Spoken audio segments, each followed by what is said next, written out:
3, Two, 1. one. Monkey bars.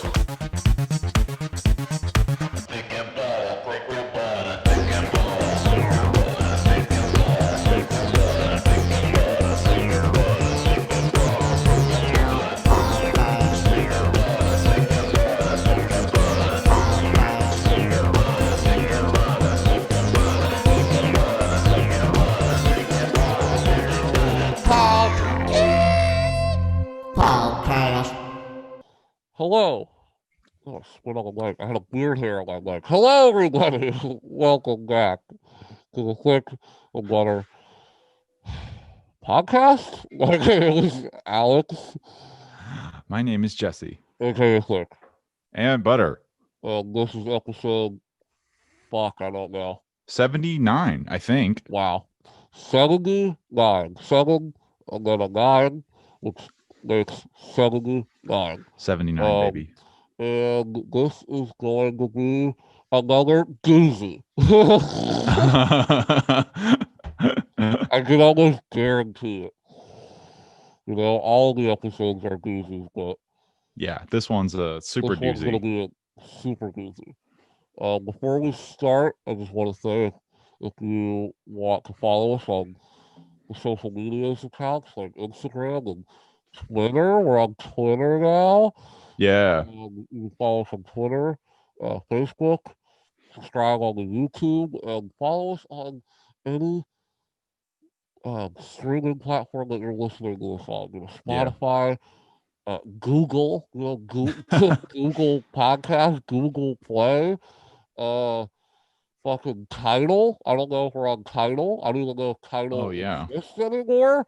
Stitcher, our friend Stitcher. Stitcher's still out there for sure. Apple Podcasts. I was talking to who's the CEO of Apple? Wow, who is the CEO of Apple? He is not as popular as all the other CEOs. Cook. No. Cook? Tim Cook. I was Really? talking to Timmy on the phone, Okay. and he said that he's going to promote us, which is pretty cool. Yeah. You know, we like get more streams. You know, Apple's getting behind this podcast. Yeah, So, we're working our way through the big names. We had Gatorade and we had Pornhub and water. Pornhub was only got one episode. Yeah. Unfortunately, they, you know, they didn't like our own. They didn't like our only. They pulled out. So they, yeah, they didn't. So they didn't like. They didn't like our content. They thought, you know, that it was a good fit, but it turns out it's not. I think it was the OnlyFans episode because they saw our OnlyFans and they're like, "Wow, these guys are just not good porn stars at all." Yeah, for a podcast called The Thick and Butter, you know, I would assume there's going to be some, you know, sex talk on here, but unfortunately, it's not that kind of podcast. Yeah, but anyways, done their research. So, thanks for following. Paid, so who the fuck cares? Thanks for following us on all of those things. If you do, and if you don't, that's okay. And do it. No, it's not okay. Do it. Absolutely not. And so there's a couple topics that I want to talk to you about. Okay. That happened recently, and they are news related. But here's the thing: on the last episode, we talked about the major news about the Warner Brothers, you know, putting all their fucking movies on streaming, going virtual, bananas. And in that podcast, we said something really funny, and we go, listen, we don't talk about news, really movie news, unless it's something huge or Spider-Man related. Right. Guess what? Oh man. Spiderman news. Spiderman news out the wazoo. Spider-Man, it's like the gods wanted us to talk about it. Because Spider-Man news is upon us, and it is big old news. It's crazy. That I want to talk to you about, because I don't know how you feel about this or how I feel about this. Because I just need to talk about it Alex, I'm here for you, brother. I'm here to support you through these weird times. I was trying to talk to my mom about it. I was like, did you hear the Spider-Man news? And she was like, shut up. Shut up, stupid I'm glad that I have a friend that I can talk to about this. Yeah, what up, dog? And so the news, I thought this was a joke when I read it. Yeah. But I thought it was like, this is not real. But apparently it is. So Spider-Man 3, the Tom Holland one. Yeah. That is shooting right now. Apparently. That was my first question. If this was the Tom Holland franchise. Yeah, this is the Marvel, Sony weird relationship, fucking whatever that is, universe. That polygamous relationship. We don't know what it's called.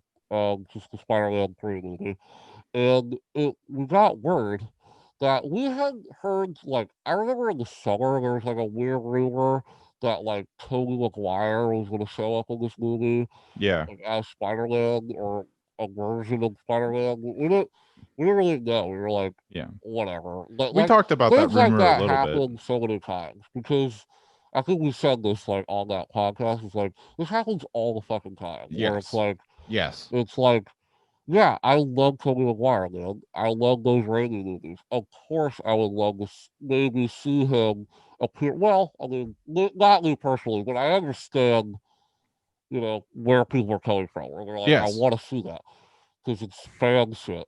But I never really take any grain of salt into stuff like that, like, because I'm just like, okay, that could be like some rumor from Reddit that some guy posted that he's like, hey, listen, I work at Sony, and these other Reddit, they're like, wait, this guy says he works at Sony. Yeah, so he's gotta be telling the truth. Yeah. I think last time this rumor came around, I think one of your friends mentioned it, and we're like, nah, it's a hoax, dude. It's not real. Yeah. But mostly, we didn't say it like that bluntly, but yeah.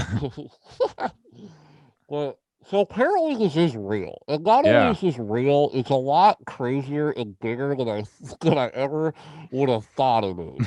And I have a lot of thoughts about it, like very complicated, weird thoughts going in my brain. So the official news is, though, I have it right here, that Spider-Man 3 will reportedly bring back Andrew Garfield, Tobey Maguire, Alfred Molina, who played Doc Ock in Spider-Man 2 famously, and Jamie Foxx, who played Electro horribly in The Amazing Spider-Man 2. Isn't Andrew Garfield on it too? He's on the docket. Yeah, Andrew Garfield. And Tobey Maguire and fucking Kirsten Dunst is Mary Jane. Yeah. As Mary Jane? As Mary, well, wait. I don't know. Oh, I don't just know. Kirsten Dunst. Just Kirsten Dunst, yeah. But what if she was? That would be so funny. That'd be so weird. Movie. She's somebody's mom. Anyway, yeah. Anyway, okay. So I don't know what to think about this. Like, because listen, we have reviewed every Spider-Man movie on this podcast. Yeah. Every single one. And we love them. So we're big fans. So large majority, yeah, sure. The initial thought is like, dude, shit, like, that's cool. Like, we're gonna get these like rainy things, but then my other brain goes, my producer brain or my filmmaker brain goes, but like, why? Like, what is this gonna? This just seems so convoluted and wild. Just what purpose is this gonna bring other than, look, it's Tobey Maguire as Spider-Man. Like, does this add anything? Like, I feel to me, this just reads, they're obviously doing. They were like, Spider-Verse is cool. People love Spider-Verse. Yeah, let's just do it in the live. That's what this reads to me. Like, right. It's gonna be like other dimensions, but it's gonna be like the Raimi dimension and the fucking Mark Webb dimension, which is like, I find to be kind of fucking stupid. But that's my opinion. So, okay. So my first question is, who's directing this? Is this like the same guy who's done the other film? Yeah, I think it's the same dude who's directed. Okay. Is Sam Raimi? Sam Raimi is not a part of this Spider-Man thing. He's now a part of a different Marvel thing now, right? Yeah, he's doing the Doctor Strange. Doctor Strange too. Yeah. Okay. So don't get that he is in Marvel. He's in the Marvel franchise, the modern Marvel franchise, but he is not in the Spider-Man franchise. We don't know if he's gonna fire that movie. Maybe he'll guest star. But I feel like okay, the one thing that is cool about the Spider-Man series already is that we have the James Jonah Jameson right at the end of Homecoming. We got JJJ. Let's just say that. And so the fact that they have him in there is already a sign that they might have had an idea around that, which is comforting, right? Yeah. Because we have this dilemma where for me it's like once I know what the plot is, I will feel better or worse one way or another. Because if it is just like a redo of Spider-Verse, it's like you can do it well and that might be cool, but I really like Spider-Verse. Like we don't know if these actors are playing Spider-Man, right? They could just be in it. Yeah, they could just be in it. The actors. We don't know if like I mean it'd be weird if they were all in it and they get in the dress and they fucking playing Spider-Man at what but I would assume that they're gonna be playing a version of Spider-Man. Right. The other thing that I'm a little concerned about is that I mean, it's just like Doc Ock too. Like, talk about that. Like, because he's confirmed to be Doc Ock in the new movie. Yeah, I would assume so. Like, I would totally assume so. Like, because Alfred Molina is a great character actor, but that's the character that he's known for. Like, you know, like, I would assume that he's playing Doc Ock. I am a little concerned. Or a version of him. I'm concerned in the same way that you mentioned about it being too convoluted. Yeah. And I think what is the films? It's Homecoming, and the one before that is Homecoming, Far From Home. Gotcha. I thought was super fun. Yeah. It's the sequel to that movie. I think that the sequel to I don't know whatever Marvel movie. Yeah. I think that Homecoming was really solid, and Far From Home was not as good as Homecoming, but still good. I would agree with that. I think so. I'm concerned with like a third thing being that it's not like consistently getting better. I'm worried that this is just sort of what you're saying as a mass appeal to try to kind of tap into this reboot thing. Like, let's bring in these old guys. Let's get this back into it. It's like, is this an idea or is this marketing? So if it's marketing, it might not work that well. But if it's like an idea, which it could be because of JJJ in Homecoming, in Far From Home, then it's like, okay, well, maybe this is like an Infinity War type deal where there's like this bigger new universe that's opening up in the Spider-Man Fanganza. Well, the weird part is you're becoming like almost Deadpool at this point because you're breaking. Sure. Yeah. Good totally point. The fourth wall because you're relying on that these other actors playing Spider-Man at one point. Yeah. This seems like a Deadpool move, instead of like a Marvel Spider-Man move. Like this is something like if this was in like a Deadpool movie, it would make a lot more sense to me. Which, this is kind of a situation where we'll have to see. I hope that this is a situation of high risk, high reward, because dude, I would love for this to work. But if it doesn't work, it's going to be such a huge train wreck. Yeah, it's going to be a huge train wreck. But here's another positive too, though. Tobey Maguire hasn't been in a movie since 2013. So that's a long time. It's kind of intriguing that he's like, maybe there's a story of like what this is pretty cool, and he's like, I'll be part of that. There must be a solid script. More than that, Andrew Garfield. That man doesn't pick willy-nilly movies. And he doesn't do corporate stuff that much anymore at all. No. So this is pretty interesting that he was like, I'll sign on to it. Yeah. I don't know. What if this is just a report that they're going to be in it without. What if this is like somehow the movie, it's just clips from the Raimi film and the Mark Webb. What if it's just that? I mean, like what I want. See, this is the other thing I'm concerned about. Like all of the potential in this could make a really crazy, artsy, like Spider-Verse. You could Yeah. make something Right. Yeah. crazy and cool like Yeah. Spider-Verse, but Yeah. do it in the film medium and Which not make I it a copy of watched again, by the Spider-Verse. way, for like the Yeah, fifth time the other night. Dude, that movie, man. so good. It is so fucking good. It is so good. Yeah. So like That I'm movie's just all gonna be like that movie's gonna hold up for a long, long, long, long time. yeah, I think so too. I think The it's going to be animation like is a just so defining. perfect that it Yeah. doesn't it will never look dated because it's like the style that is so unique. Right. But it's Spider-Verse. Like Yeah. any movie that you're gonna try to like, if there's a movie that copies that, It'll like be that Spider-Verse. stylistically, it's like you're just copying that style. It's so unique. Anyway, Yeah. So I'm all down for like an experimental attempt like Spider-Verse kind of did dude, but in the film course, verse. of But course. I just don't believe that they're doing that.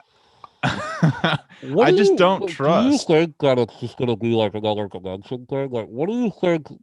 What like angle are they gonna take with this? Because Yeah. realistically, because we time travel, but like, why would you Yeah. bring?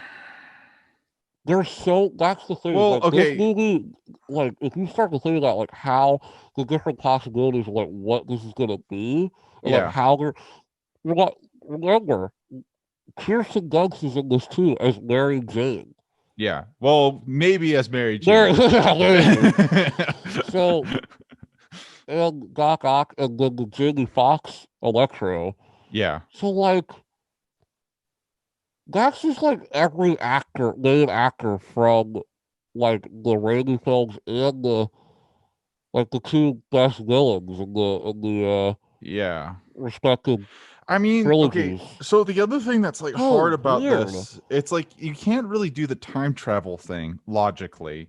No, Because like all of these things are happening at the same time because Tom Holland, Andrew Garfield, there's and gotta be a alternate dimension thing, that's right? like It's gotta be that a Spider-Verse thing. unless they want to like retcon shit, which it's like if you're retconning shit, it's like that's cool. You can retcon shit all you want. Retcon the Andrew Garfield movies. I don't give a fuck. Take those great actors and Yeah. do something good with them. I But don't like, care. but But it's gonna retconning be so confusing. would be, yeah, well, that's a weird point too. Is like, it has to be the different universe thing, right? Because you can't, like, if you're so right. I mean, if they want to bring, like, say, like, Andrew Garfield and Tobey Maguire, and, like, they're, I don't know, somehow in the same universe, Yeah.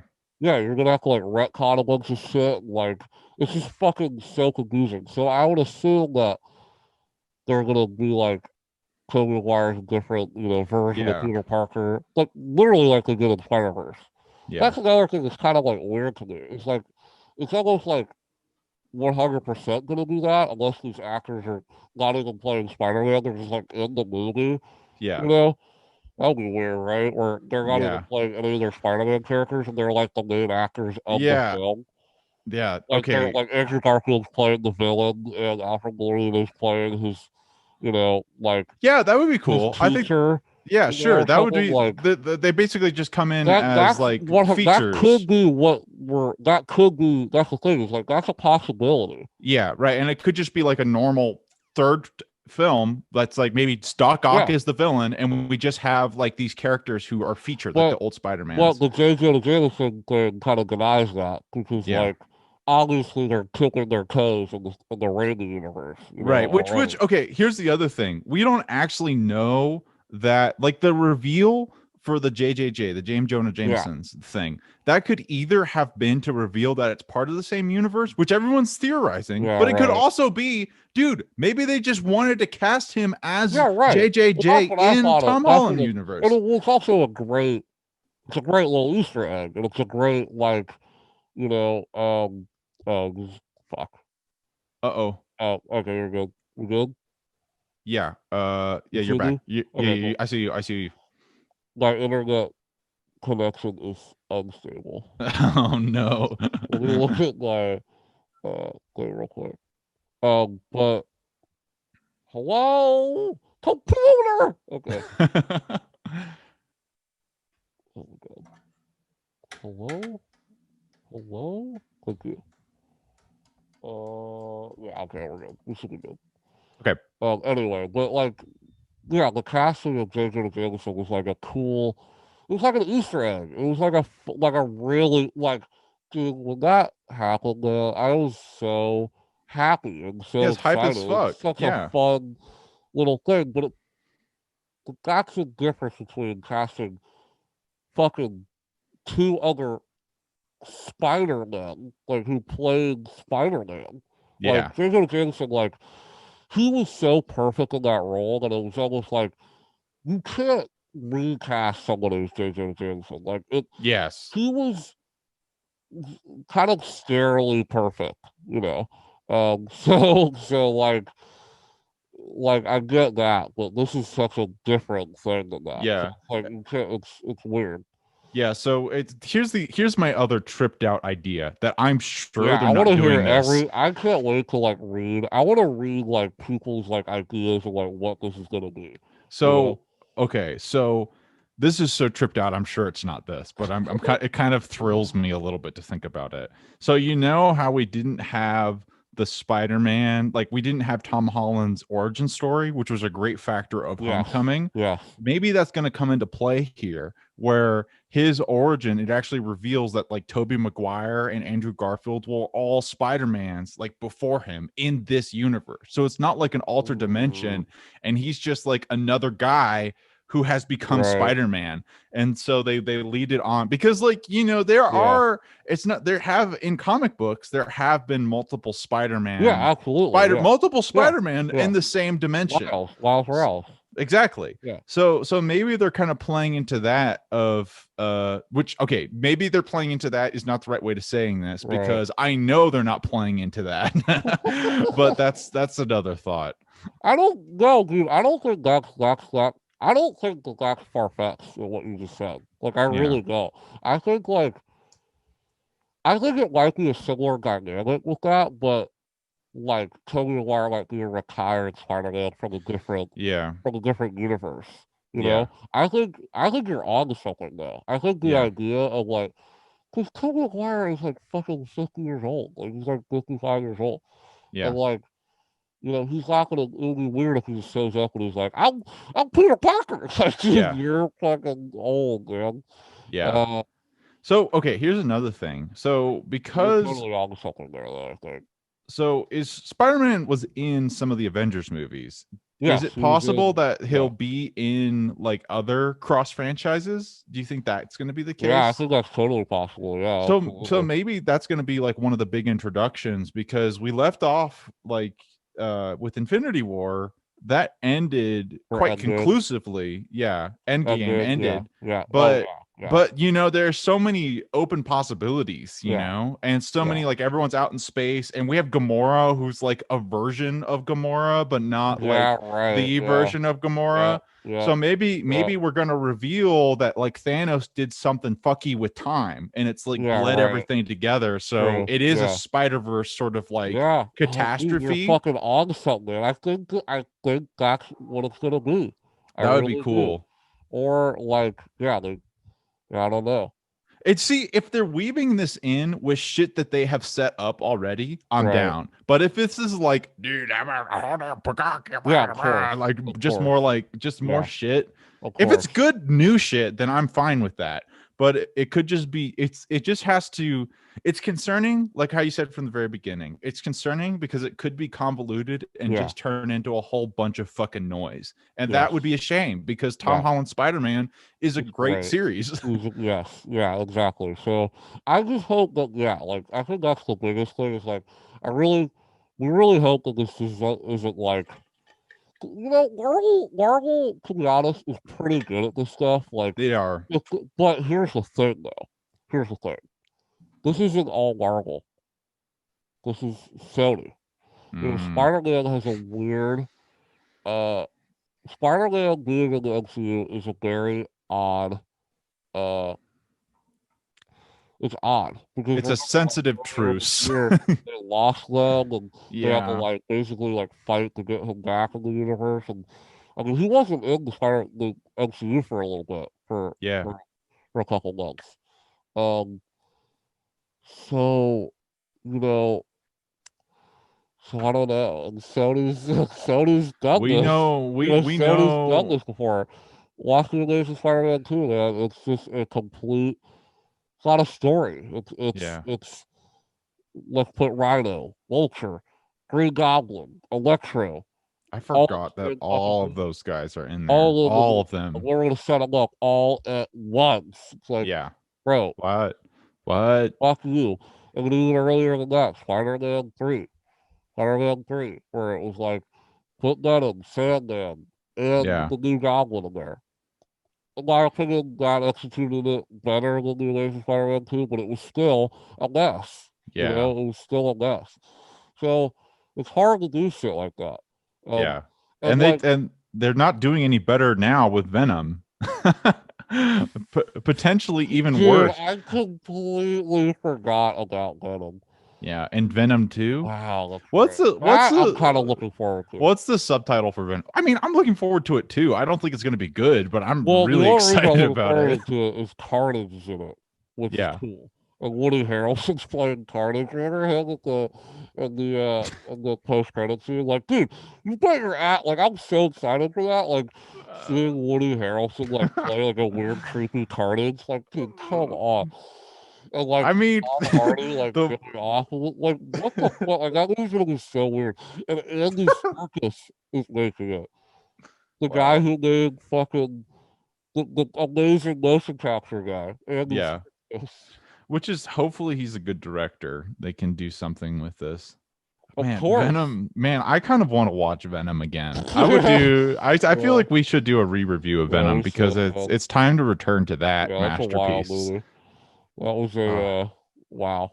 what a fucking piece of shit, dude. It's not good. Not good. Um, yeah, man, this is crazy news. Like, Cool Spider-Man news. movies Really are cool just getting Spider-Man fucking news. wild, man. Like, when movies start coming out again, we're like, what the? Yeah, Yeah. Tobey Maguire's is playing Spider-Man again? What the fuck happened, man? Yeah. People went Yeah. crazy in the pandy, thinking about all crazy shit. I know. I know. Well, maybe they just have had the time to really just write that masterpiece that they've always wanted But to. masterpiece. The masterpiece. The They just picked it up. Spider-Man masterpiece. Or maybe they Also, saw. Spider-Verse, I have a weird feeling, also broke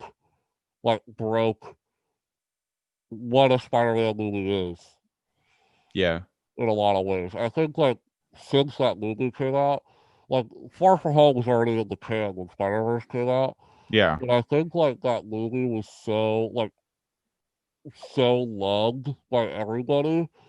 And, like, the idea of having different Spider-Man and having, like, that movie's huge, and people, Yeah. it genuinely is a fucking phenomenal movie. Like, that movie had the perfect trajectory of all time. Dude. No one was interested in it. Like, when I heard about an animated Spider-Man movie, I was like, whatever, dude. Like, Sony's just trying to milk Spider-Man. Yeah. And then I remember when we saw Venom, the remember like at the Yeah. end of that That's movie they played yeah. like and we all were like, whoa, What? Yeah. that looks amazing. It was the scene where at the graveyard when Yep. Miles first meets I Peter remember B. that. Parker. And that scene is amazing. Like you're like, holy fuck. And that's when we were like, well, we gotta see this movie now because that looked Yeah. amazing. Yeah. And when it came out, it did pretty well, but literally word of mouth, people, being like, dude, this movie is phenomenal. It snowballed, and Yeah. it became like a big cultural thing now. Um, and so I think Sony's like, why don't we do that in the live action franchise? Yeah. Yeah. So I think that's what's going on here, but I would like Yeah. to think that it's like your idea, but Right. I don't know.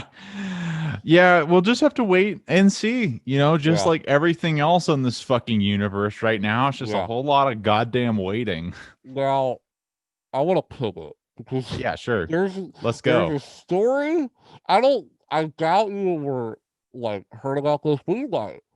So I doubt it. this is a, a music related thing. Okay. Um, so I was like, I discovered this a thing that's going on the internet right now. So have you heard the name Mario Judah? Mario Judah, like Yeah. Mario the video game Yes. character, and Judah Judah J, Priest. like Judah Judas Priest, Priest. Judas Judah Priest. Priest. Hey, you listen to Judah Priest? Wait, is that what it's called? It's called Judas Priest. Oh, okay, yeah. I was Judah close. No, Judah Priest. Mario is in Mexico, and Judah is in Judas Priest. Oh, it's a Jude. It is Judas. No, it's Judah. All right, okay. Okay, you haven't heard anything about this haven't guy? heard about Okay, Mario okay, Judah. so Tell me. okay, so this guy, the only reason I asked is Melon just made a video about him, like on Okay. his Santana channel, because this thing's like blowing up. Like his new album? It's not an album. So Okay. okay, so like a month ago, this guy released a song. He's very eccentric looking. Like he's very like he has like he's a black dude, big black dude. And he has red hair Ooh. and he has like eyeliner. Um and yeah, look him up. Like look Yeah. him up. So and this guy like a month ago released a song called Die Very Rough. Okay. Okay. And it became like a viral song. It's a really good song. It's like this weird, you'll like it a lot. It's like this Okay. weird hip hop, like new metal, like it's a weird crossover of stuff. It's like a minute, 30 seconds long. It's basically just like a hook and like a little verse and then the hook again. But it's incredibly catchy and really interesting and like really good. And he produced the song, he's performing, he does like everything. He's like a complete independent guy. Cool. And he posted this song and it went viral. So people kind of knew who he was. Yeah. And are you aware of Playboy Cardi, the Yeah. rapper? Okay, Playboy Cardi, you know, has been teasing an album for like 2 years called Whole Lotta Red. Yeah. And this is after Dial It. Dial It was like a huge massive hit and almost like universally loved by like the hip hop community and stuff. Yeah. So so everybody's been anticipating a whole lot of Red, this album. And so Mario Judah he starts this meme of sorts where he starts tweeting, you know, at Playboy Cardi, like, where the fuck is the album? Like, where the fuck is it? And so he's making all these threats, and he's like, listen, man, if you don't release Whole Lot of Red on December 11th, I'm gonna drop Whole Lot of Red. He goes, I'm gonna drop it, okay?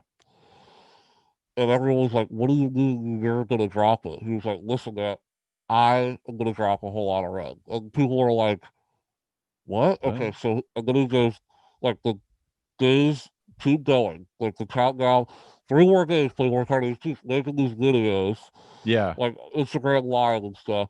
And he's doing like multiple, like people are looking at him like, look at this guy who's like calling out Playboy Cardi and he's super Yeah. eccentric and people kind of knew who he was from this viral song like a month ago. Sure. And Sure. so he's doing like and then as the days went on, he's getting more and more likes and like more follows. And so he's basically stealing Playboy Cardi's hype for this album. Like, Yeah.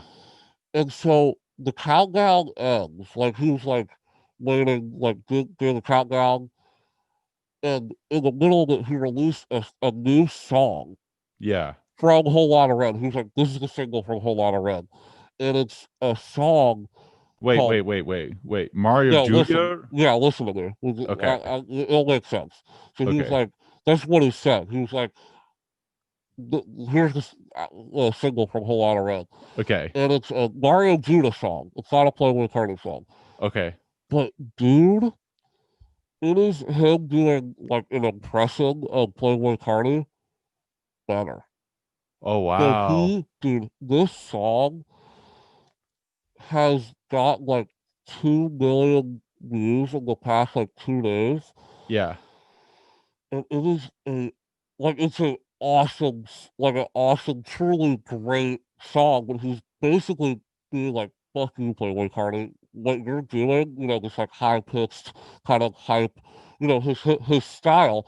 He's like, I can do it better." And he released this song called "Booyah," and it's part of it is like a meme, but it Yeah. is a genuinely fucking banger.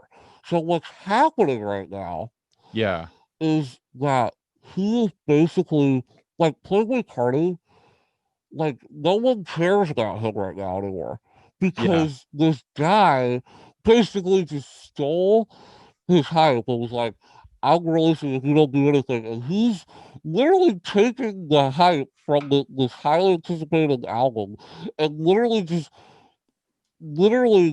taking it from him and like making Wow. hits and like fucking getting millions of streams off of like basically a meme of, you know, uh going out Playboy Cardi to release this album. And like, Interesting. dude, it's fucking fascinating because this guy, it's just I love things like this, like Oliver Tree and like these people who are like marketing themselves like on the internet in like a fucking fascinating way. Like Yeah. a really cool, really crazy way, and like seeing like how this guy is like blowing up like and his music is fucking good. It's not like that's the thing about this. It's like you can be like but like the song that he released, everyone's like, dude, this fucking song's awesome. Like Yeah. that's the Yeah. thing. He's Yeah. taking it. His music is serious.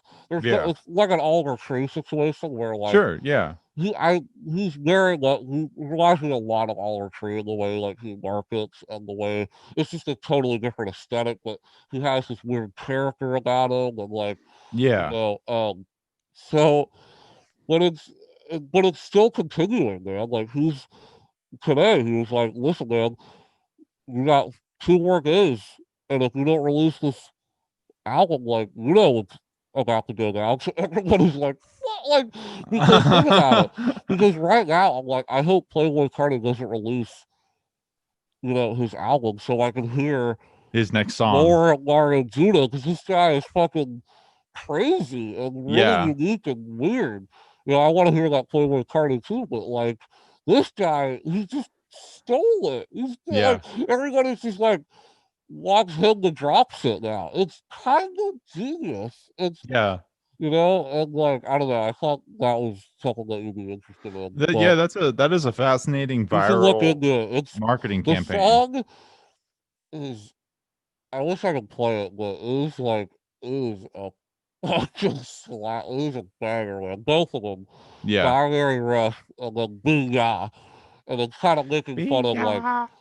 making fun of Playboy Cardi. Doesn't he? A lot of his is like mumbling and kind of like um.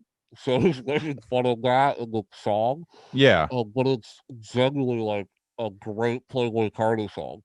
And Yeah. so like it's fascinating, man. It's crazy. That is really interesting. I love looking at what succeeds at with this viral marketing internet culture. And for me, I think you said it a long time ago. I mean, we all know it. I feel like it all stems from death grips. This is sort of Yes. just like the path of like Yeah. just Death doing it Grips, yourself and um, trying these Death Grips, unconventional tactics. Tyler the Creator, Yeah, yeah. There's people who um, precede it. yeah, Odd Future, and Yeah, and really probably someone like this is probably taking more.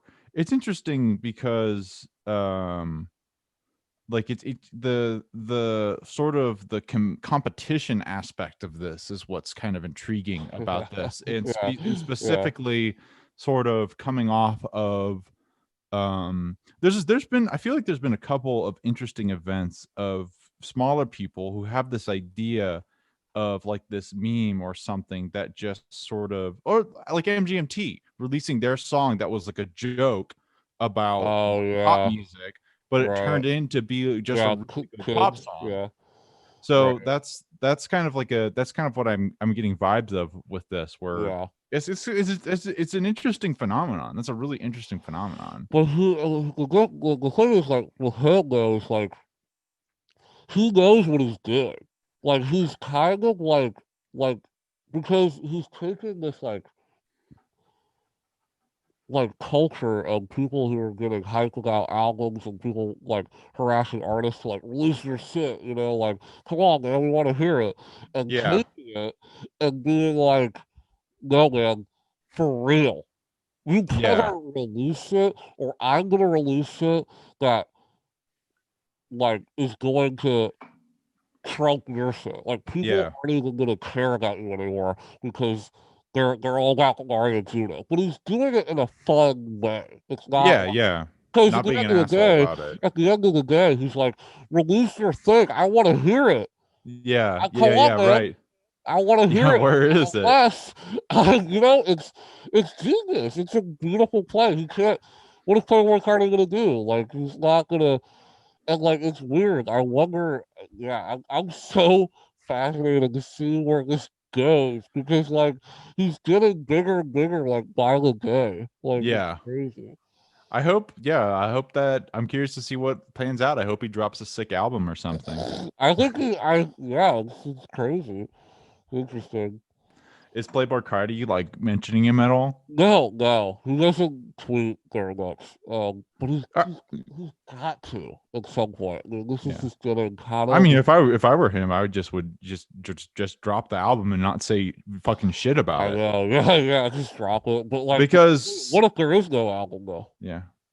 Well, I imagine. I mean, if there's no album, then he Well, he's has other fucked. problems. He has Yeah, other problems. yeah. I feel like for him, the options that he would take as a business person, I would think, as an artist, just do the work and get it There's done also a whenever it's done. conspiracy that Mario Judah knows It's collab. Cardi.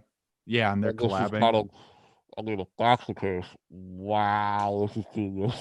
Because that album's gonna be huge if that comes out. But I could see that that's definitely the case. You know, that this is part of an yeah, advertising campaign based around that. You know, because Playboy Cardi can maybe. But the thing easily. is, like Mario Judah existed like months ago. Like this isn't like something that um, and it's not like that Guy Very Rough song Yeah, sounded nothing like a Playboy Cardi song. yeah, It had these like screamo influences and like yeah. so like I can't really And see. he's probably not associated now. Really, like yeah, Yeah, I think you're right. He's probably not. But I think if Playboy just out from an outside, if he's going to be smart, what he should do is he should use this to then get more, get I more. know. Yeah, exactly. He will use I this know he playful should have been. competition to get He needs to more. respond to it and be like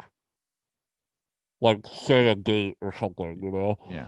like something. Yeah. I don't know. But It all depends. I mean, if he wants to do that, I don't know. If I were the artist, I was in Playboy position. I'd be like, I really don't give a shit. You know, get oh, all the fame that you right, want off of right. my album. Yeah, right, My album's coming right. out whenever I want it Yeah, to. right, yeah.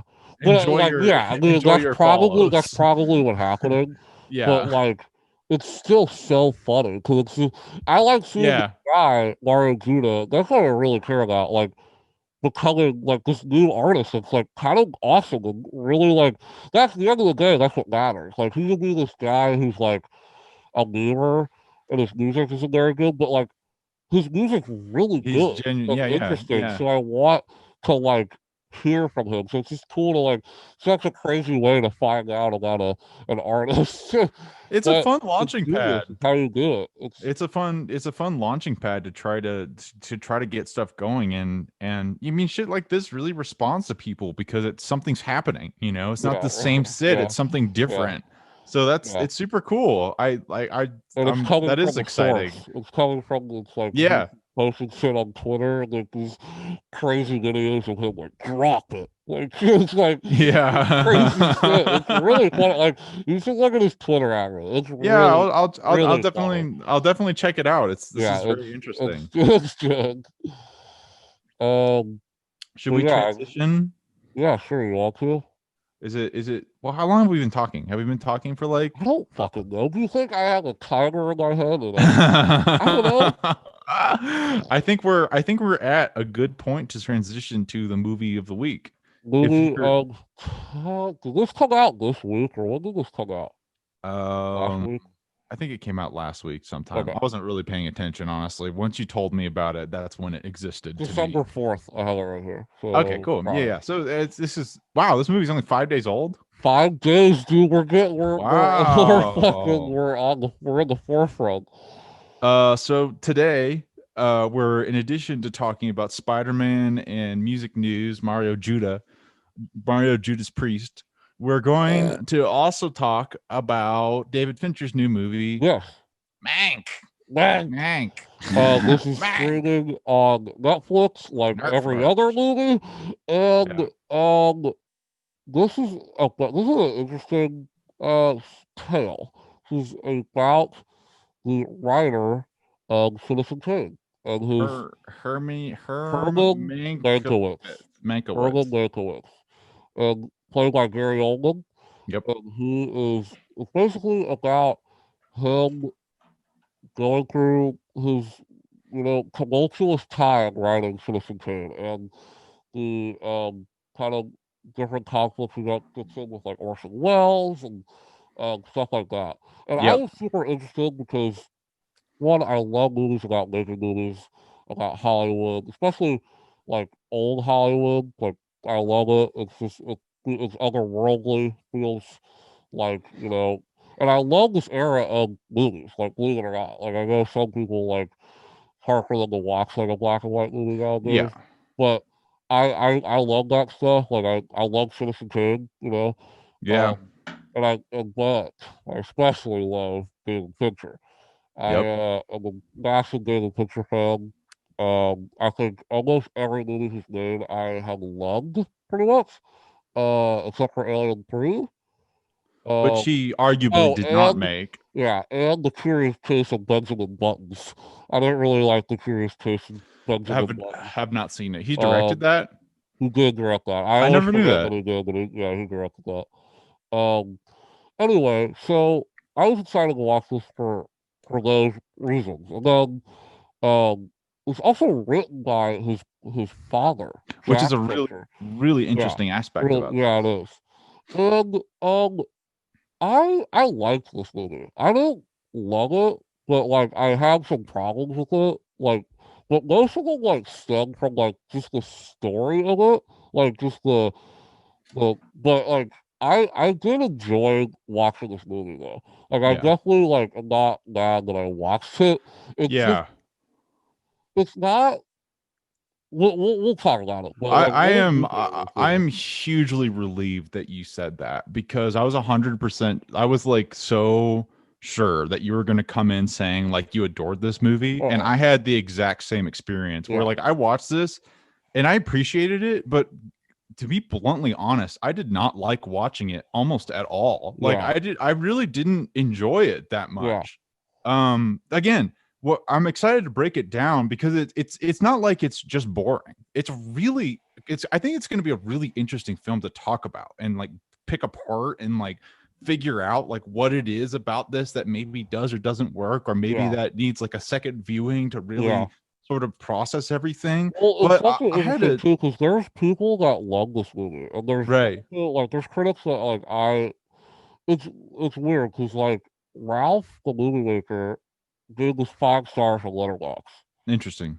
He loved it, and then I have another guy He that has really kind of like. he's getting kind of wily opinions on things, but Yeah, but he's a good resource. yeah, Ralph is a really but good I'm resource. just kind of curious. Like Yes, I yes, don't yes. care what he says, but it's I just know like, exactly what you mean. but like him, and then there's a more professional critic, British guy who's really funny, and I like.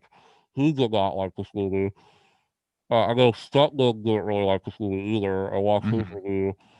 So it's interesting. Like, there's definitely like things to talk about. Personally, though, like I didn't like. I like enjoyed parts of this movie. Like I genuinely did. Like I enjoyed watching about like a good. Honestly, like I enjoyed watching it. Like I just wasn't like gripped by the main story of it. Yeah. Like Here's like I loved the aesthetic of this movie. Like yeah. I really enjoyed how this movie really was going for feeling like a 1930s film. Like I agree. everything Yeah. from the like they added like film grain. There's like great hairs that appear in the film and Yeah. like and the sound like I thought was fucking great. Yeah. I really like the It sound design. sounds like it sounds and looks and feels like a movie that came out in 1935. Yeah. Yeah. And that's a really cool aspect to it. The way I felt like when I was watching this movie, how I would sum up my experience is that all the individual parts I thought were super cool. Yeah. Really, Yeah. really cool. But Yeah. by like the whole time, it just never really synthesized for me. Like it just never did. It just always just sort of stayed as like, I like this. I just never, I don't really like the sum of these parts very much. I just like the parts. I definitely agree with that. And like I thought Gary Oldman was fucking. I thought he agree. was great. I mean, He was like, amazing. I love Gary Oldman. I thought all the performances were really good. And I even thought the dialogue like was really snappy in a lot of like really I think fun. the script was incredibly clever and really interesting. I think what we're getting at is like the overall story because there's nothing really here and there's nothing really like I don't really understand why he made this movie. Like I agree. I understand like it is an interesting story. Like he was an alcoholic and he was bedridden for a lot of it. Yeah, writing this movie. But they didn't even really tell his story. It really wasn't even seemed to really be about really, his story. Like you don't really know a lot about him. He didn't even really, as I'm thinking about it, he didn't even really feel like the character of the movie. He just felt like more of like a zany character that was in it instead of something being about him. That was kind of enjoyable to me, like that aspect of his character. But like at the end of the day, though, like he's an amazing character, but like there wasn't really a story to grip onto for this character to be in. It just sort of felt like a whole collection of scenes that were structured. I love the way that this movie, like when this movie started, like the first like hour of it, I was like really into it because it was like a setup. I loved like the way the movie looked, the way the movie sounded. Like Trent Reznor and Atticus Ross, who do like all of, dude, bro. The soundtrack's also some of my favorite composers ever. They're doing some of my favorite composers. And, the music's great in this movie. And like I love the setup. Like one of my favorite scenes in this movie. Like I love most of the Hollywood stuff. The way that like they're talking about like the movies and like how they're coming up with stories and like there's that great scene where they talk to the head of MGM, and they're walking through, and he's like, I love that. That shit was so good, man. Yeah, I love that. And like the way like you meet the other writers and like how like they come up with stories and stuff. It's just like really engaging and funny stuff because it's so like corporate. Like that's what it was back then. It was very like it's just a cool vibe and era that it's just so different and it's fun and like I love that stuff. But where the stuff really faltered for me was the romance was really underwhelming and just didn't work. Like you're talking about like him with the Marion Davis character, right? Yeah. I don't know. I feel like that was a really weird blend. I don't know if that's like a true story that he was friends with because it just it really felt like the setup at the beginning was a different movie setup for what the ending provided. And it really felt like the movie, the first half of it kind of sets up like I love like kind of like I really do like the beginning of this movie like a lot. Like the way that like because David Fincher like one of the like this movie technically is fucking amazing. Like like the editing, like I mean it is a David Fincher movie. Like you can really feel like his editing and the way that he like made it. It's just like the first setup like it feels like a movie that's gonna be about like Mank like struggling with alcoholism and keeping his family together and trying to write this movie in the process, but it turns into something a little bigger. Like it turns into like kind of more about the studio systems and like the politics of the time Yeah. and stuff like that, which I wasn't really interested in. Like I think that history is interesting, but I want this to be a character movie, and it kind of turns into not really. Yeah. Like it I really mean, focuses on them, but yeah. like it kind of you know what I'm trying to say. Like it No, kind of dude. Yeah, evolves into like I something a get what you little mean. more like bigger and not less, very less interesting. I feel like right. I think you can split this into two kind of ideas where the setup is talking about like the alcoholic character study of Herman Yeah, yeah, Mank, the character. right. And then it kind of changes to be this political shift, which adds this antagonism between Hearst and Mank, which Yeah, Hearst being the role model for Citizen Kane. Like he is who yes, this and is making fun of. that was really interesting. Like But it didn't really pay off. It was interesting, but no, I never felt like it it paid didn't off. really go into it more. Like the idea, like that's something that I noticed like halfway through. It's like, oh, I really like that. Is that a lot of there's some themes in this movie that like, and you can see how he came up with what Citizen Kane is and how like Yes, that shit is really cool. You know, it's subtle and it's very like I like that a lot. Where I it was agree. like, if you're a fan of Citizen Kane and you know of the movie and like there's cool shit like that in this, but it really, yeah, it's just the political stuff. While like this, it's interesting. Like if you were looking at it, like reading an article about it, but it doesn't really turn out to be like an entertaining movie. And it, Here's the other thing that I think is a massive problem with this movie. I think this is a massive problem. Although the performances and dialogue of like them representing these real people characters in these characterized ways, like the Louis uh-huh, B. Mayle, the Hearst things, I think is really well done. They're cardboard, yeah, they're right, fucking like yeah, you look at yeah, Hollywood and you see these characters where it's like I don't need to know who the fuck these people are to get what's happening. And uh-huh, in Mank I had to stop and be like, who the fuck is this yeah, guy? right, Like there's yeah, so many times it's just yeah. like I don't know who this is. And Yeah, it's like, how was I supposed to know who this yeah, is unless I don't know the history of Citizen right, Kane? So yeah, it's like, what's the fucking point of a movie if it yeah. doesn't tell you what the fuck's If it happening? doesn't kind of make it more clear, yeah, what's happening And or it's like, what, sure, it's like that's a cool, like I like yeah, this impression, but you have to tell me it's just like I'm doing a Louis B. Mayer impression. yeah, Present right. that. Good Right, job. That's right, a great right, impression. I right, love that yeah, character that you right, did. But yeah, when it's supposed to be in a character in the movie, it's like they didn't have, to me, I didn't have any emotional connection to their yeah, deeper characters. And the yeah, interaction between them was like them performing just cardboard cutout talk. And that yeah. was really disappointing. Yeah, I can feel that for sure. There are definitely like moments to me where like There are Meg emotional felt moments. like a Yeah, there are character, emotional moments. but Yeah. yeah, it is pretty like it's kind of like Gary Oldman is a very emotional character. dude, I'll say that. So emotional. dude. I mean, Gary Oldman is like one of the most underrated and best actors like in the He was world. incredible. He's Yeah, he was really fucking good. I really amazing. liked Like him. he's so good in this movie. Like Yeah. and No um one's bad. No one, everyone did a I mean, great it's a job David performing their Fincher film. character. I mean, it's a Yeah. David Fincher film. Yeah, yeah, yeah. And so, but yeah, I just it feels like emotionally distant. Like it feels like there's Yeah. nothing really. There's no really emotional core.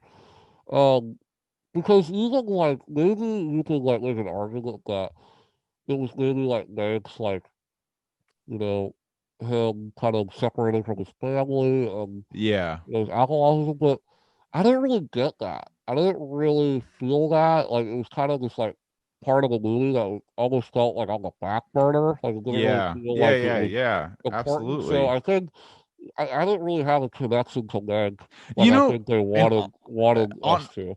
honestly, I didn't even really get that he was that much of an alcoholic from the movie. Like I knew Sure. he was Yeah. because they told me Yeah, to, but sure. his Yeah. character was like I just don't They really did it feel that I think they much. tried to do it more like of a subtle way rather than like like a big loud way. But there's some some scenes, really yeah. good scenes, like where he like gets out of the car and he's like wobbling and he falls on the cart and they're like Yeah. into the set. Like Yeah. that was so great. Or the dinner blow up where he just talks Yeah, like that was subs that wonderful. top Yeah, that was which cool too. but I feel like all in all, like Yeah, for a person who doesn't understand what's happening in the context, who doesn't know that that Mank as a real person was an alcoholic, I think that they could see this whole movie and not really get that they were alcoholic. He just liked to drink, you know? Yeah, I think that, and it's like that is a huge fucking problem. That's a huge fucking problem. Sure.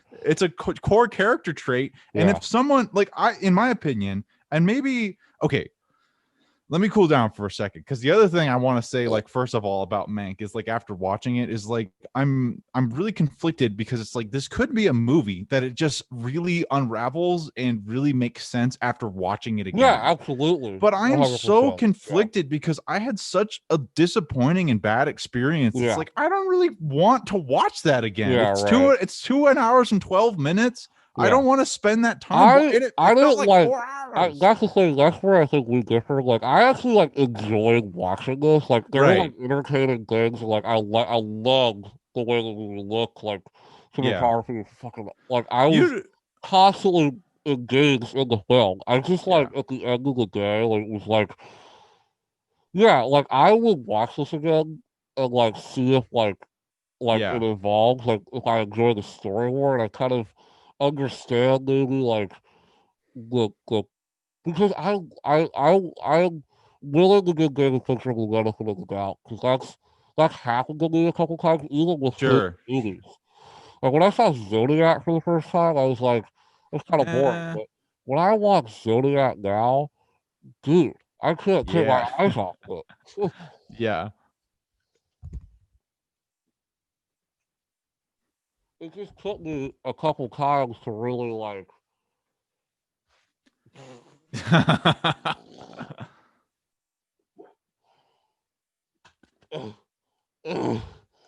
Come back to me. Okay. It took me. Okay. It took me a while to figure out the vibe of the movie and kind of like what really it was going for, you know? Yeah. No. Zodiac is like top 3 Fincher for me. Yeah. So like, I don't know. Yeah, I was disappointed in the movie though. Yeah, I think you do a much better job of appreciating the smaller components of things that are good about it and just enjoying that. Yeah. And I really have a hard time appreciating those things when the big picture doesn't click. Yeah, sure. Yeah, totally. So it's like I was engaged in the dialogue. Like I liked watching the scenes. Like, and I liked the characters. That's just for the first half. The second half, like, I completely kind of was like, disinterested, and like was like, all right, I don't really. Here's my other thing with David Fincher movies in my experience. I have not watched a David Fincher movie where it's like I can be like, I don't get it, or like I need to let that process. But like I'm engaged with that. Like that hit me somewhere. Right. Like this didn't hit me anywhere. Yeah. It's like maybe I had an off night. Like I don't want to dismiss that, because it's like I hate not liking this movie. It really really bothers me. This is a movie that we should love. I know. And it's like, it bothers me because I really like this idea. Like all the things you were talking about, I really like the dialogue. I really like the cinematography, the sound editing, all of that. It's like, man, this is so like vibey and cool. It really feels like very uneventful. Like things don't really like happen. Like it's kind of like this is a real movie where like nothing happens. The climax of the movie is. Yeah, right. Yeah. Like I can't really tell you. Maybe it's the moment at the party that where they're trying. It's like that where he has the outburst. Where he has the outburst in the castle. Yeah, the drunken outburst. Yeah. Which is kind of weird, because that was the climax, but I'm not very sure about that. It was kind of a fucking mess, honestly.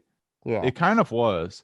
And you know, the other thing I was watching it is just like, man, I just really wish I was watching Citizen Kane right now. Mm-hmm. That's the thing I kept thinking throughout all of it.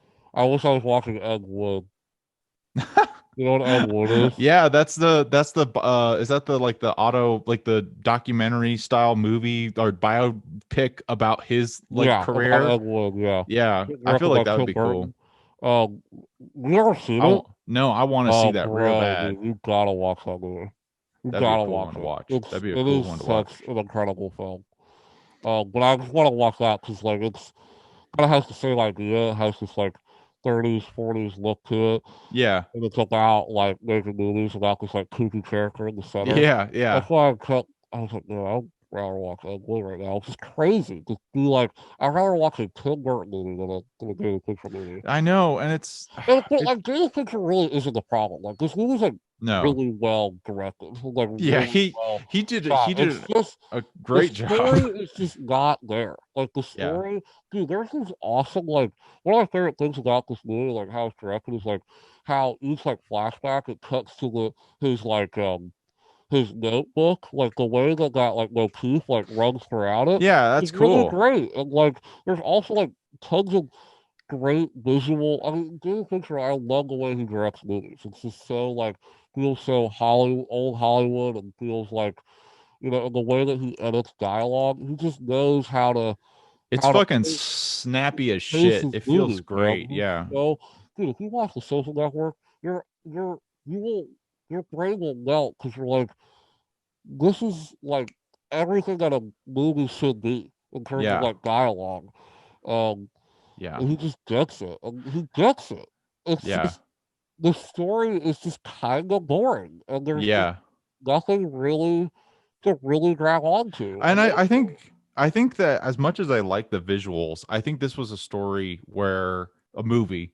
I'm curious if you did this too, but I watched like the beginning bit of it, and then it's like, dude, fuck this. I'm turning on subtitles because I didn't know what the fuck was going on, like without the Yeah. subtitles at all. So it's like for me, it was essential to have the Well, yeah, subtitles. I think that's just like because there's a lot of that. Like I watch like I think every David Fincher movie should have subtitles because it's like But here's the thing. Here's the thing. I think you get like every movie. I think it's cool. Like the Lighthouse. This is what I was thinking about. The Lighthouse. yeah, We watched that movie different so movie. many times, but like, and you can't really hear the dialogue that much. But it's like I like having the subtitles on so I know what they're saying Yeah. because it's Well, it's not just incredible. the Lighthouse. It's not like you can't hear what they're saying. They're speaking in a fucking Right. crazy Which dialect. I put this on like that kind of like basis because it's outside of what it's not as extreme as the Lighthouse, obviously, but Right. it's kind of that basis. It's like they're not talking like how 2020 Americans Yeah, talk. right, exactly. Yeah, so it's a little bit different. So it's like, but the problem that I'm getting at here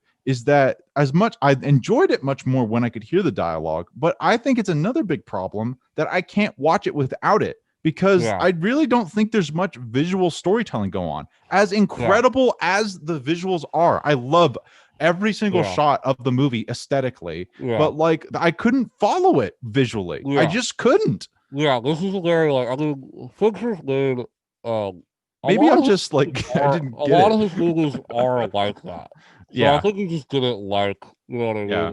You want like Zodiac is all dialogue. Yeah. Like, but I didn't need subtitles for Zodiac. Yeah, sure. I didn't need it for Zodiac. I didn't need it for Gone Girl. Yeah. You know, I didn't need it for any of that. I got the story. Like I missed parts of it. I did. But like for this, it was like I need to hear what they are saying because I feel like I have to read this to know what's happening in this current moment. Because if I don't, I won't know what's happening. Yeah, there's definitely that's true. Yeah, there's definitely like it's not.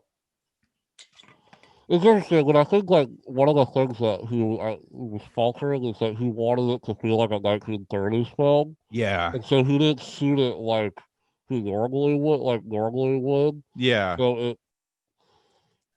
So I think that might be a reason because like in 1940s movies weren't a lot of like, you know what I mean? This. You know, and I thought about that. I thought about it too, about being like, it's just like, man, maybe it's just that like it's him trying to emulate a dated kind of like style. But I can watch Citizen Kane and Casablanca without subtitles, and I know what's happening. You're more interested in the story. And I think that's the problem. I think comparing it to that, we can come down to it and say all these things where it's like when you put subtitles on and you watch this movie, I do get a lot of really great things from this. But it goes down to what you said, where the story is not there, which is a shame because if there was a story to this, dude, I would be all over this motherfucker. Yeah, of course. Yeah. But it's just not it's just nowhere to be found, really. Yeah. It's just like kind of I mean, I think there's definitely like I think Fincher wanted to tell a story about 30s Hollywood at the end of the day. Like the idea, this bigger story about corruption and kind of like one of my favorite like moments in the movie is between like Orson Welles and Mank, where it's like how they're fighting for writing credit. That part I really like that dialogue, that scene, I thought was fucking great. Where they were like where it was like, I want credit. It was like something who said and then well the line is like, well that's Hollywood. You know, the idea of stealing, the idea of basically these rich producers taking credit for these art, you know, these artists basically. And that was an element of the movie that I thought really hit home and like that theme of it towards the end of it. That's like the very end. The Academy Award speech and like kind of the text that comes up kind of so I think that Fincher was trying to tell this kind of bigger story about or Jack Fincher, you know, was his dad was trying to tell him a bigger story about Hollywood in general, which I'm so down for. It's just not just didn't click. I just feel like there's like a lack of interest in David because he wanted to tell this like kind of this kooky character story, but also wanted to tell this kind of um like kind of this political intrigue type of film. Which like I don't think meshed well. I think we both kind of felt like it was just kind of just didn't synthesize. It didn't go like this. But you know, this isn't like a garbage movie. I would say like if this interests you, like watch this movie because you like really like it. You like really get something out of it, you know? And like there's stuff like you said, there's stuff like parts of this that I did. I genuinely like there were great moments in this movie. It just like didn't come together. And I feel like because the other thing is it's like I feel somewhat guilty criticizing a film because it doesn't have like that Hollywood synthesis or things, and it's like maybe I just expect that from David Fincher because it's like I watch like that's the thing is that we always talk about like someone can watch this and be like, oh dude, I was so into the story, and it's like it kind of comes down to like it's really well made, it's fucking you know all the boxes that like check like how to make good movie that not subjective are all fucking checked. You know, it's just like, are you interested in the story or not? But like, so someone like be really into the political stuff. That might be their favorite part. You know? Yeah, I mean, I was honestly that's where I was most interested when we got the political like sort of like the bigger part where it switched into that. That's when I was kind of engaged in, but it was so shallow at that point that there was nothing really to grip onto, you know, because I thought it was going to. Anyways, but like I feel like for me, I would have to watch this like a French New Wave film, you know, where you know, like Chloe. Have you seen Chloe 5 to 7? You know, no, I want to though. So that movie's about a character. She's like I think she's an actress or some kind of model, and you just basically follow her real time for 2 hours from 5 to 7. Wow. And you just watch her in these events that happen, and so it's like. Can I watch this movie like this? And it's like I love that Cleo 5 to 7. No, I think that's true. I think that like I think there is part of this movie that wants to have that vibe. But here's what denies that vibe. It's like the multiple flashbacks, the kind of like the way that Fincher kind of structured this movie kind of leads me to believe that there's something kind of greater here. Like the way Yeah. that he's telling the story, it's not kind of this like Yeah, a right. week of Mank. It's like no, Right. he's kind of Yeah, structuring the story in a certain way. I think if it It's was not Once Upon a Time in Hollywood. Like yes, I think that's yes. the guy that I think you're thinking of. And I think the thing that I like about Cleo 5 to 7 and Once Upon a Time in Hollywood. Okay, yes. Here's what is kind of frustrating about Mank The and not Hangout movie. and about like a hangout movies because those movies are where you're not really supposed to feel like that there's much of a trajectory, Yeah. and then by the end it just concludes so satisfactory Yeah, just right. by the fact that the movie ends. Once Right. Upon a Time Hollywood has an incredible ending in my Yeah, opinion. I yeah. think it's a Oh, yeah. beautiful ending, to be I think it's, honest. yeah, me too. But Totally agree. in Mank, I think that you hit the nail on the head, is that I have this feeling that he's trying to tell me something and I don't Yeah. know what it is. Yeah, right. And that's like a Yeah. really Yeah. horrible feeling. It's like I yeah. just feel like Because you feel like, you're like man, shit. it's like, man, I want to get this, but I don't. I don't get what you're trying to tell me at Yeah. all. It did not that's- click. yeah, It did not click. totally.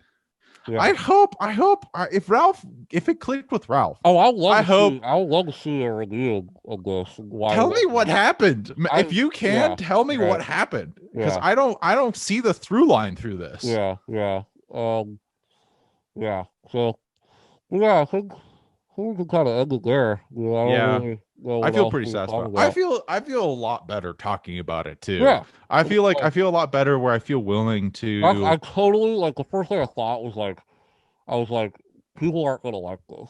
Like Yeah. I watched this and I was like, the only people who are gonna kind of get this are I think are really well versed in like Citizen Kane lore and like really want to know. Like I don't know. I like it just felt like I agree. and I feel like this crap like it's just not our kind of film in a Yeah. way. Like I'm definitely way more into like visual stuff and like art like Yeah. character stuff. And this is kind of like feels like an old Hollywood movie. And honestly, it felt kind of pretentious. I feel kind of bad saying that, but it felt a little pretentious to me at times. Yeah. Well, how so? It felt okay. So it's not to say. Let me process this a little bit about this feeling, because it wasn't like that's offensive because those guys are pretentious little fucks. Yeah. It's like, or like this David Fincher's being pretentious little bitch. It's just that like the subject, what I don't like is just the assumption of obviously knowing all these people in Hollywood history, Sure. That's kind of the pretentious aspect to me, because to me it felt like knowing this history was a key piece of being able to follow this movie, right? And it's like that's a pretty pretentious assumption in my opinion. Yeah. So that I think that's mostly to write a biopic. Well, like, because you can write a biopic, but you don't need to know the history to follow the biopic. Right. But for this, I felt like you do need to know the history. That's just my opinion, maybe. But the fact that you do need to know the history, you need to have read and followed up on this. It's like that's kind of that's a pretentious assumption. Well, I guess, but here's the difference between that. Like, we wouldn't be saying that if we did. You know what I mean? If we knew the history, if we knew the history of it, we wouldn't be saying that. Like, we wouldn't be like, yeah. So it's not. Is it the film's fault? It's not like they're pretentious for being like, hey, you should know this. It's like, they want to do it in a way that feels like grounded and realistic in the time. They're not trying to. I actually appreciate that. Like, they're not trying to dumb down this movie. So, like, that's what I fucking hate about biopics. It's like Bohemian Rhapsody and shit, where it's like, okay, we want to see them make the song Bohemian Rhapsody. It's like, bro, I don't give a fuck about that. I want to know about Freddie fucking Mercury and who he was as a person in a very entertaining movie. I don't care about these like certain moments, so I kind of appreciated it. But I understand what you're saying. But like, I don't think I just didn't want it to be like dumbed down. I liked that it was kind of it felt inclusive. Yeah, because I don't know this history. It goes back to different if this movie worked. You know what I mean? Like, that's what I was gonna say. If the film was working, like caring about the romance and was a little more interested in Mank as a character, I think Yeah. he would be like totally like I Yeah. think he would enjoy it. I think that I should sort of going off of that, the real way that how this felt, the real fact of it is that it's not, I don't think it is pretentious. I think it tried something and it didn't work and it came off feeling Sure, unintentionally pretentious absolutely, yeah, to sure, my yeah, experience of it. yeah, Because you are totally right about all of those things. And I actually like the fact that it's very lean. The facts of yeah, like, it's not like spouting exposition and history at you. right, Like that would just, that you're right. It would make the movie worse to have yeah. that shit in there. And I hate But it when movies do that. I yeah, hate it. but Even if I don't know it, I'm just like, yeah. come on, God, like, But the fact, and really the problem is not that it's pretentious, it's the fact yeah, that it doesn't work that well. yeah, right, yeah. And you then There's a way you could do it that is engaging. And, absolutely, like Once absolutely, Upon a Time in Hollywood. exactly. There's people that they mention that, like, but the Or way even that Citizen Kane, honestly, totally, because yeah, that's all about like history and stuff, and you don't know exactly all the details of yeah, what's right, going on, but yeah, you're totally with it. mm-hmm. The whole Totally, movie, you're totally totally with with it. it. Yeah, so this is kind of disappointing movie. That's the biggest thing. And Disappointing. but who knows? I mean, who really knows? Maybe like I'll watch this movie again a couple of years. I want Ralph to come out with a video that motivates me to rewatch it. That's my new hope. Yeah, That's my New Year's wish. My yeah, Christmas wish. Ralph, make me like Mank. I want to yeah, like it. I yeah. really I know. do. Yeah, it's yeah. But yeah. So that's our kind of review of it. I don't know how Yeah. long we talked, but I don't know either. I think that was a pretty good. Yeah, that's the it's shorter than usual, which we've gone on these large tangents about things large normally, tangents. but Yeah, we didn't this go was on a an tangent today. I feel like this was a really I feel like a really that was a pretty compact deconstruction of this little thing, this Maybe big we'll end it movie. on. Do you have a favorite Fincher film? Oh, that's an What is interesting your favorite question. Fincher film? You It's know, just a question. Fight Club was a favorite of Yeah, mine, was like my first favorite movie. sure. But what I think about a lot as being, I mean, they're all fucking great, man. I think about, I've been really vibing about wanting to watch Gone Girl again. When Yeah, I saw that in 2014, it blew my socks off. yeah. That It's a was good like in the one. period, 2014 was the year that I really got into movies. So Yeah, Gone Girl, I watched Gone Girl and It Follows that year. yeah, Very pivotal films in yeah, my yeah, yeah, film loving history. yeah. So like Gone Girl like is sick. Real good. I So think my favorite is still Seven. that's a great movie. Seven is Oh my god, it's Seven so is good. like it's just like it when you watch Seven, you realize that almost like every detective movie after this just wants to be It's this. just seven. Yeah, Like the it's way just that seven, like dog. Fincher directed that movie, like how like every scene is filled with tension, and that one of my favorite things about that movie is like how the city like feels like a Yeah. character. Like Yeah, yeah, the yeah. atmosphere is just drenched in like in atmosphere. And that's something that Fight Club is also really good at. Where Yeah. it's like he just gets the tone so right for like every movie that he makes almost. He got some good mise en scène, baby. He got some good Yes. mise en scène. Yeah, dude. Like I love Zodiac too. Like Zodiac is something that like every time I watch it, like I I always get wrapped up in it again. I'm like, fuck, like, did they catch this guy? Like Yeah, yeah, what? I It's a really know. because that movie is so. It literally is attempting to make you feel like the characters do, obsessed with this case, and Yeah, it yeah, does. It yeah, it absolutely does. really does. And It then you're really, like, really fuck, does. because Yeah, like the way, like the last shot, the very end of the movie is so like perfectly, perfectly ambiguous. Like yeah. perfectly. That movie is excellent. I feel like people don't talk about that movie that much. Like No, I probably mean, because it's long. It's like 3 hours. That's You a know, that's a it's an investment. So maybe people just haven't really seen it. I just think that most people wouldn't like it that much. Yeah, I think that it's just like I just think that movie's too much work and too it is a stressful lot of for a work. lot of time. Yeah, it But is a lot of work. I think it's brilliant. I Yeah. love that movie. I Social too. Network too. I fucking love Social Network too. I That need to was see one of my that. first film loves too. Because that was one of the first Yeah. movies I saw that wasn't kind of like about. I think it was like 2010. Yeah, it was like it was 12, 13 years old. Yeah. And, that was definitely one of the first like kind of uh movies that wasn't a blockbuster or a comedy or a it was definitely like a real film. One of the first Yeah. real like films that I watched when I was a kid. I was like, holy shit, man!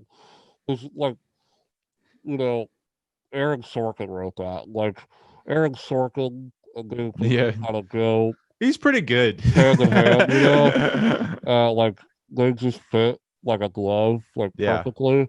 And so that movie's dialogue and the way that Fincher directs it is like it's the story of Facebook is already fascinating, especially nowadays. Like that movie's even more relevant than it was when it came out in 2010. Yeah. It's really relevant today, because how they portray Mark Zuckerberg.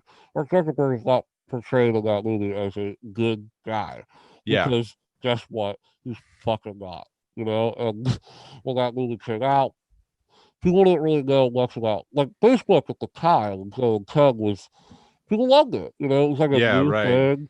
Now Facebook is seen as this uh horrible piece of shit website and this really toxic environment and the way that they line date like Facebook, fuck them. Yeah. They Yeah. fucking suck. So the movie's way more relevant because it even if even if the film isn't entirely historically accurate, I don't care. I don't care because it's so well executed and like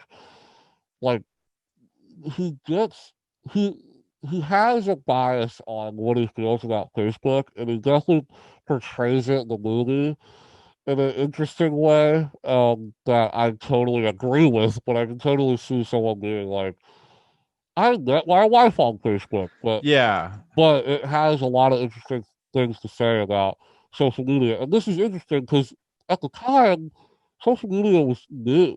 This movie Yeah. it came out right when social media became popular. So it was like this really interesting movie about kind of what is the morality of this. I feel like one of David Fincher's incredible talents, like in incredible talents, is his ability to be a controversial, like basically be a mature exploitative Uh-huh. filmmaker. Yeah, yeah, Because you take someone like Large Van Trier, who I think is a genius. I think he's yeah, brilliant. He's yeah, also kind of a dick. He's kind of a yeah, dick and kind of an yeah, asshole. yeah. Two, they can be the same person can exist at the same time. But Right. the thing that's great about David Fincher is that he creates these movies which are like unapologetically biased. Yeah. It's just Oh yeah. like, hey, Yeah. fuck that person Yeah. specifically. Right. Fuck him. I'm not going to lie about this. Yeah. I'm not Right. going to shade in any way. Fuck him, like a Yeah. lot. Right. Yeah. But Yeah. he's like super Also, mature there's about it. in Fight Club. There's like crazy kind of that movie came out. It was super controversial. It was violent. It was Yeah, right. Fight Club. Spy Club. But So he and it's like it's a cool thing that he sort of walks this line of being so controversial but still being like a real big wig Hollywood director. and what It's I like like about him too is he's it's like the cool. master of like adaptation. Like he like so like there like who Fight Club's an adaptation. Yeah. Oh, God Girl's an adaptation. Yeah. Fucking Zodiac based on true events. Like the way that he makes movies, Girl with Dragon Tattoo. Oh, geez, holy I need crap! to see that still. Oh my I gosh! love the original films. It's hard for me to watch. Oh, I'm so worried I'm going to be it's good. disappointed. Yeah, you'll like it. It's Okay. good. I mean it's top tier picture in my opinion. It's really Okay, good. cool. I love that Um, story. I think but it's great. But yeah, I mean that he makes adaptations and based on true stories, and usually that like turns me off. Those are things about movies like Yeah, yeah, I agree. Yeah. interesting, but dude, he does it so goddamn well. He He's takes kind of liberties, man. He makes a movie. It's not yeah, like The Social Network. It's like bringing Mark Zuckerberg on and like asking him like, because when you do that, you basically are making a relationship with the story. You don't want to do that because you don't know. Like if he was friends with Mark Zuckerberg and like Mark Zuckerberg like helped make that movie into like this Facebook is awesome kind of thing. Yeah, Like yeah, it would be you the same. totally like Miss it. if I remember correctly, like Aaron Sorkin wrote that movie, and I think like Mark Zuckerberg like I mean he hated it. I think like Yeah, he of course. really Yeah, did not like the movie at all. I don't think. Um, but yeah, he does. You're so right. He has his biases, and he fucking makes it. You know, and that's just for a better movie. You know, not yeah, trying to cater to like fucking everybody. You know. yeah. He kind of feels like a modernization of like the Alfred Hitchcock process. He Yeah. just seems like his model of learning how to be a good filmmaker was watch the fuck out of every single Alfred Hitchcock film and Yeah. then just like make that his Yeah. own. And Yeah. that's sort of how I feel.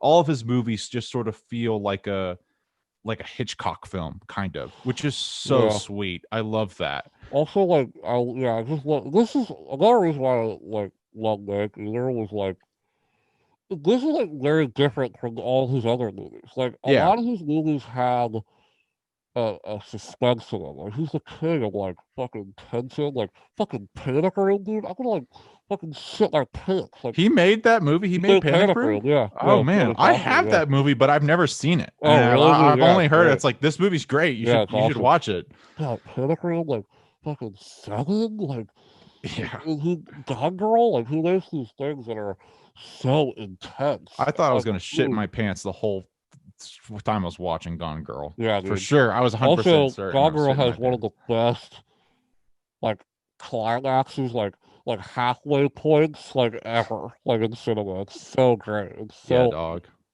um and like yeah, the way that also who like directs actors, like who's had like some like amazing performances in like all his movies.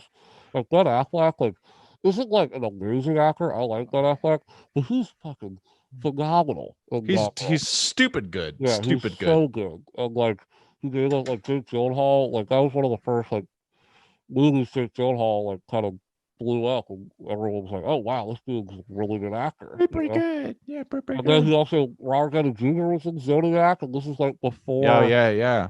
Iron Man. Iron Man. He really recognizes good actors. Mark Ruffalo, you know, like Yeah, he yeah, really yeah, right. recognizes like good actors and really good talent. Like Jesse Eisenberg, you know, as much as like Yeah. he kind of annoys me sometimes, but when he's in the right role, he's a fantastic actor. Yeah, he is. He's And really so good. like yeah, he's really Andrew Garfield. He discovered it like Andrew Garfield was Right. yeah Yeah. for Social Network. He has really really good eye for casting. How do you feel about Mindhunter, which is his series I that he never made? watched Mindhunter. I don't like it. Yeah, I've heard like a lot of mixed things about it. I don't think it's He's very like good. really involved in it. Like he's kind of like a producer He on doesn't it. direct it now. Yeah. Yeah, he doesn't really direct it. He's just He involved. also did House of Cards. I heard the first like couple seasons of it was pretty amazing. But Rip all kinds of attention that movie series could ever have. yeah, that ended kind Rip. of rough, huh? Yeah, David Fincher probably. I bet that was pretty hard. I wonder how he took like Kevin Spacey being a rapist. I don't know. I don't know. I wonder how he took Probably that. not great. Yeah, Cause like, oh yeah, probably Kevin not. Spacey in Seven, Yeah. or maybe he was like, man, this guy's a fucking idiot. Let's cast him as the fucking dude, one of those fucked up killers Villain in all of cinema cinema. Yeah. history. Yeah. Yeah. So Yeah, maybe he but feels good about it. Like I portrayed him in a good way. yeah, yeah, right. One of his iconic roles is in actually two of his most iconic roles are not necessarily likable guys. It's pretty Yeah. interesting, huh? What was it? So it was Seven, and what's the And other one then that American Beauty, oh yeah, I was also which I thinking really of like that movie, but I mean he's not a good character. I mean no. he's a fucking He's kind of a pedophile in he's that well movie, right? it's interesting. It's yeah. He's flawed. Yeah. But like yeah, he's not yeah. He's going through a midlife crisis. So Yeah, right. it's I want to see American Beauty at some point. a good movie. Yeah. It's It's a one of good those movie. movies. It's one of those movies that's like I know this is good, but the subject matter makes me a little bit It's not uncomfortable, so I that have a hard uncomfortable. time. Yeah. It's not that crazy. Okay. It's a really interesting movie. I can't watch it now. It's too weird. Yeah. Right. And also, like, I kind of like, I think it's good, but American Beauty to me, like, it was one of the movies that, like, when I started getting into cinema, I was like, I watched it and I was like, oh shit, that was awesome. Well, one of Yeah. the more movies I watched, I was just like, and everybody being like loving American Beauty and stuff. I never really understood like why like people love it so much. Um, like I really don't, but Yeah. it is really good. It's a really like kind of brutal portrayal of like suburban America, which like is Yeah. one of my favorite things about it. Um, but yeah, I mean, I haven't seen it in years, so I can't really speak on it Maybe we'll like talk about it on this detailed. podcast one Yeah, day. maybe, Maybe we'll maybe, talk about American Beauty. maybe. Who knows? I think that we should wrap this puppy up, I dude. think so too. What do we do the approved thing or do we do? So this is thick and I'm Let's gonna put one in say the middle. I say this is a thick and buttered. I would say I like that. I like that. I think you should watch it, Yeah, we but should go thick and butter. Eh? yeah. Okay, you ready? Yeah. This This is movie is thick thick and and butter. butter. Eh? Eh? I love it. Yeah. So this is a big old meh. Big old Meh. Meh. uh so yeah, watch this, you know, Make if up you your own want to, opinions. make up your own God mind if you damn want to it. watch this. You don't have to, you know, pull out Netflix right now and be like, I gotta watch Mank. It's like, no, Yeah. you know, you could, Watch I'm thinking of ending things yes, first. watch that, yeah. And then I'll watch this. like The Art of Self-Defense on Hulu and then check this out. Yeah. If that's not a glowing recommendation, I don't know what is. All right, everybody. We Wait, love you. What? wait. What are we What? watching next week? Oh, fuck. Wait, no, we got a special episode coming next week, Is it right? next week? No. We No, have no, no. 2 weeks. It's special Yeah. episodes happening the week after next. Fuck. So Well, you have to come up shit. with something real quick. All right. Entertain the audience. I'll tell you about my chew toy. So I got a chew toy for my mouth because I'm a fixated chewer. And I was really excited about it, and I got it, and I told everybody about my cheeks that have gotten more refined, which I don't know if you can tell through my shitty webcam, but it is the case. And I've been chewing on that thing like a motherfucker, and it's been like about a month now. But I have destroyed it. I have just absolutely demolished the Are you fucking serious? thing. Yeah, it's gone. Oh, Like fuck. I just tore it apart, and I'm kind of bummed out because like I really like using it, but I don't want to spend $15 every month to buy a chew toy. Yeah. So That's true.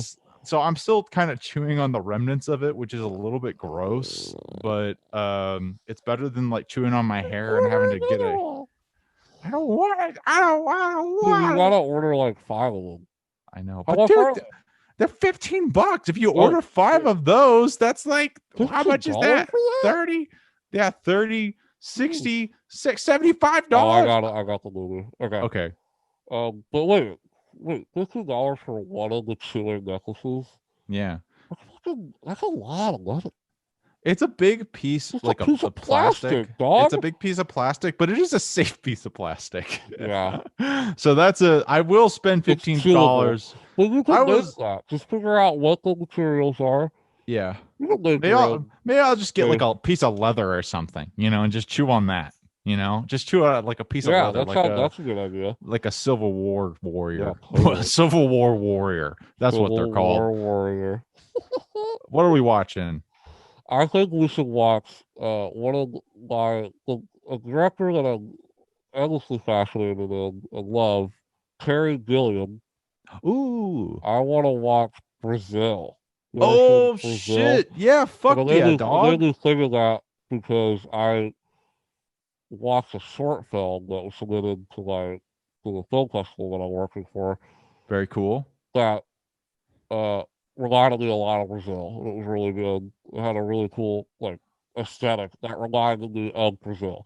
Yeah, So we should watch Brazil because it's a fucking dope movie. And I I'm feel like not a down. lot of people know about it. And it's a No, really, yeah, really, really unique and influential sci-fi movie that predates a lot of these iconic sci-fi films. It's a great 80s movie. I believe it's on the Criterion channel. I have the Criterion, but I think I rented it the first time I watched it, so yeah. it's available. So yeah, Brazil, baby. all right, Woo! everybody. That'll be cool. Thank you guys for listening. Thank you so Follow us, much. Twitter, Instagram, Tell Facebook. all your friends about it. Tell Uh, all of them. get out your forks and knives and get everyone at a family dinner. Don't actually do that. Get everyone at a family Zoom dinner. The vaccine's not around Zoom yet. dinner, yeah, No, right, no gathering. yeah, Zoom dinner. right, Bring your yeah. fambians Go and get Grammy family COVID. members. Don't get Grammy COVID. Go get COVID. But tell her about thick and butter Yes. instead of getting COVID. Text her. Yeah, text her about thick and butter. Please. We plead. All right, everybody. Thank you for listening. Stay Thank safe. you. Bye-bye. Bye.